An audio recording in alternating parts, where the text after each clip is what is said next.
नमस्कार दोस्तों, स्वागत है आपका आज के मुख्य समाचार में, जिसमें सबसे पहली और बड़ी खबर में जिक्र उत्तर प्रदेश का। अखिलेश यादव का बड़ा बयान, कहा सरकार बनते ही पहले किसान हित के होंगे काम। दूसरी बड़ी खबर में जिक्र होगा कि कांग्रेस ने मनरेगा में 935 करोड़ रुपए के घोटाले का लगाया आरोप और कार्रवाई की उठा दी है मांग। तीसरी बड़ी खबर में जिक्र होगा दोस्तों कि उत्तर प्रदेश के सियासी रण में कांग्रेस का सीएम फेस होंगी प्रियंका गांधी। अभी अभी आई है बड़ी खबर। चौथी बड़ी खबर में जिक्र होगा कि जम्मू कश्मीर में राजनीतिक हलचल हो गई है तेज। मंगलवार को होगी गुपकार की बड़ी बैठक। और पांचवी बड़ी खबर में जिक्र दिल्ली का, भीषण बारिश और उसके बाद दिल्ली और एनसीआर में जाम से परेशान दिखे लोग। कई इलाकों में हुआ जबरदस्त जल जमाव। दोस्तों, हर एक खबर की गहराई में आपको ले जाएंगे, लेकिन उससे पहले अगर आपको भी ऐसा लगता है कि यूपी के चुनाव में जो किसानों को नजरअंदाज करेगा उसको जबरदस्त झटका लगेगा, तो आप अभी इस वीडियो को लाइक कीजिए और लाल बटन को दबा के चैनल को फ्री में सब्सक्राइब करके घंटी बजाकर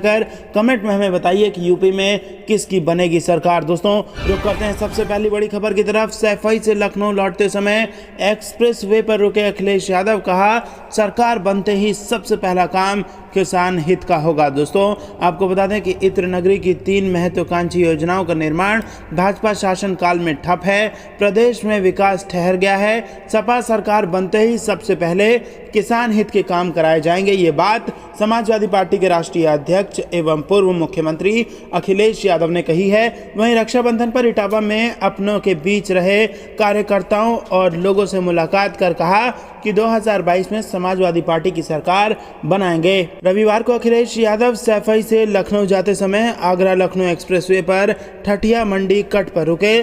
पत्रकारों से बातचीत में कहा कि कन्नौज ही नहीं पूरे प्रदेश में सपा के शुरू कराए गए विकास कार्य रोक दिए गए हैं। सरकार बनते ही ठठिया क्षेत्र की 3 बड़ी महत्वाकांक्षी योजनाएं, विशिष्ट रूप से आलू मंडी, इत्र पार्क व पीएसी कैंप का निर्माण कराया जाएगा। चुनाव नजदीक आते ही देख आलू मंडी का निर्माण सिर्फ दिखावे के लिए शुरू किया था। पूर्व मुख्यमंत्री करीब 10 मिनट तक यहां रुके और किसानों से कर दिया बड़ा वादा। कहा जब बनेगी हमारी सरकार तो सबसे पहला काम किसान हित का होगा। दोस्तों, अगर आप भी अखिलेश यादव के इस वादे का समर्थन करते हैं तो वीडियो को लाइक करके ही आगे बढ़िएगा। रुक करते हैं अगली बड़ी खबर की तरफ। कांग्रेस ने मनरेगा में 935 करोड़ के घोटाले का लगाया आरोप और कार्रवाई की कर दी है मांग। जी हाँ दोस्तों, आपको बता दें ये बेहद बड़ी खबर निकल कर आ रही है। कांग्रेस ने एमजी नरेगा में 935 करोड़ रुपए का घोटाला होने का आरोप लगाया है।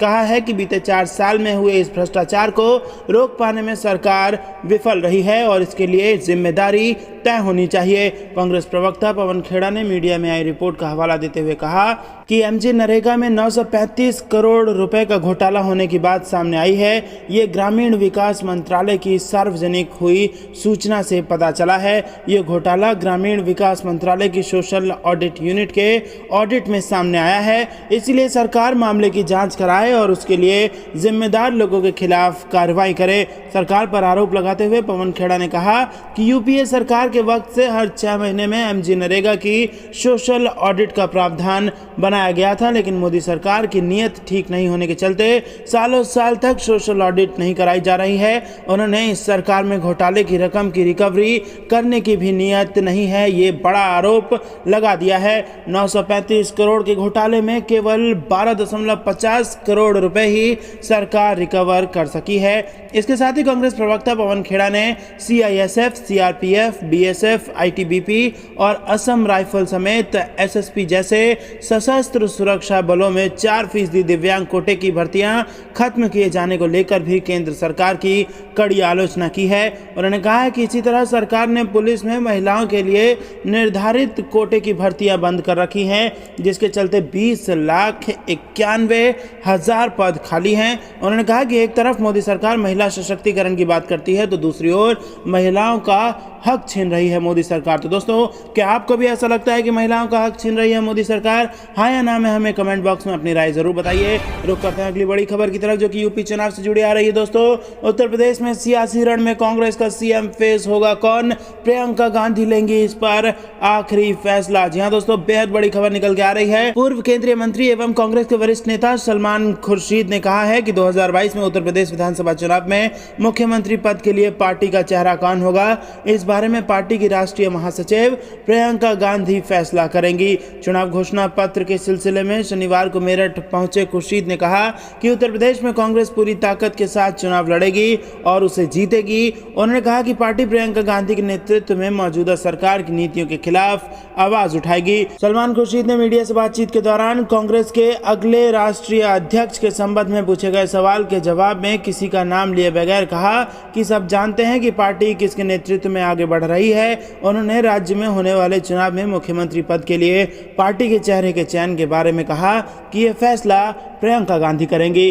खुर्शीद ने उत्तर प्रदेश में किसानों की हालात को चिंताजनक बताया। उन्होंने अफगानिस्तान पर तालिबान के कब्जे के बाद वहां पैदा हुई अराजकता के मद्देनजर कहा कि भारत में रह रहे अफगानिस्तान के छात्रों की सुरक्षा को प्राथमिकता दी जानी चाहिए। उन्होंने अफगानिस्तान संबंधी नीति को लेकर केंद्र सरकार पर निशाना साधते हुए कहा कि सरकार को अफगानिस्तान और तालिबान के मामले में अपनी नीति स्पष्ट करनी चाहिए।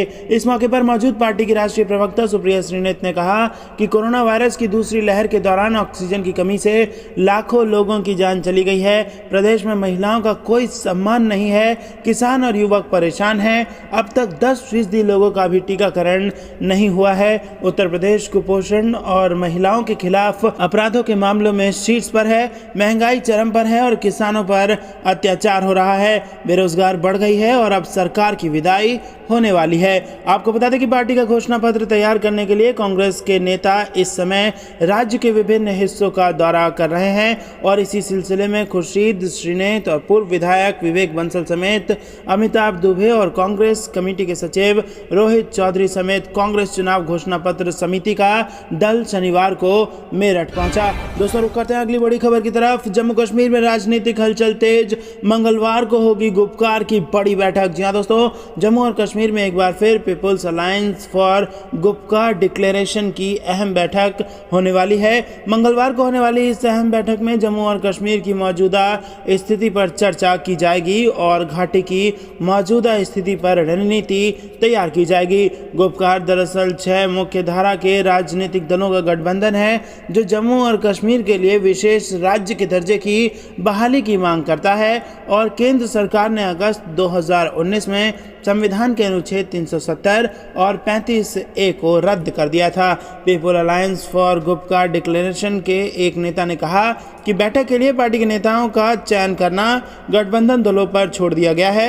उन्होंने कहा है कि बैठक में शामिल होने वाले नेता जम्मू और कश्मीर के अलग अलग हिस्सों में होंगे और बैठक में करीब 150 से लेकर 200 नेता हिस्सा लेंगे। सूत्रों के मुताबिक गुपकार की इस बैठक में जम्मू कश्मीर से 370 हटने के बाद की स्थिति पर चर्चा की जाएगी। 370 के अलावा घाटी में अन्य स्थितियों पर भी चर्चा की जाएगी और अब तक सामने आई जानकारी के मुताबिक बैठक में क्षेत्रीय मुद्दों पर इस गठबंधन में चर्चा होगी। संगठन के नेताओं का कहना है कि कोरोना प्रतिबंधों की वजह से इस तरह की घटनाओं पर रोक लगी है। दोस्तों, रुक करते हैं अगली बड़ी खबर की तरफ जो कि दिल्ली से आ रही है। भीषण बारिश के बाद दिल्ली NCR में जाम से परेशान दिखे लोग और कई इलाकों में हुआ जल जमाव। जी हाँ दोस्तों, मूसलाधार बारिश और रक्षाबंधन त्योहार पर बढ़ी भीड़ के कारण दिल्ली NCR सुबह से शाम तक जाम से कराहती रही। दिल्ली की अधिकतर सड़कों पर रविवार को जाम दिखा और इसके कारण यात्रियों को परेशानी भी खूब हुई। 10 मिनट के सफर में भी लोगों को 1-1 घंटे तक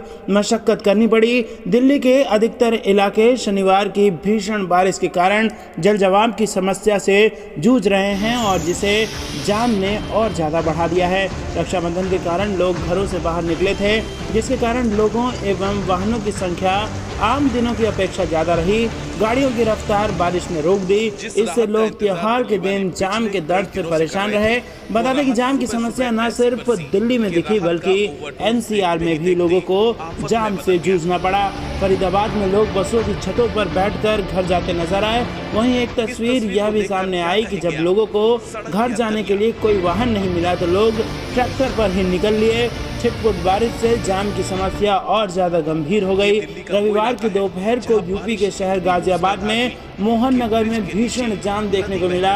लोग काफी देर तक एक ही जगह पर फंसे रहे। दोस्तों, रुक करते हैं अगली बड़ी खबर की तरफ। भाजपा की केंद्र और राज्य सरकारों पर कांग्रेस राष्ट्रीय प्रवक्ता पवन खेड़ा ने जमकर बोला हमला। जी हाँ दोस्तों, भाजपा की सरकार भले ही वो केंद्र में हो या फिर राज्य में, हर मोर्चे पर विफल है। भाजपा सरकार ने जनता की तकलीफों को और बढ़ा दिया है, ये कहना है कांग्रेस और राष्ट्रीय प्रवक्ता पवन खेड़ा का। और रविवार को नैनीताल रोड स्थित एक होटल में प्रेस कॉन्फ्रेंस के दौरान पवन खेड़ा ने आरोप लगाया कि भाजपा की संस्कृति लोगों को लड़ाने वाली संस्कृति है। ये पार्टी कभी ना तो घोषणा पत्र और ना ही मुद्दों पर बात करती है।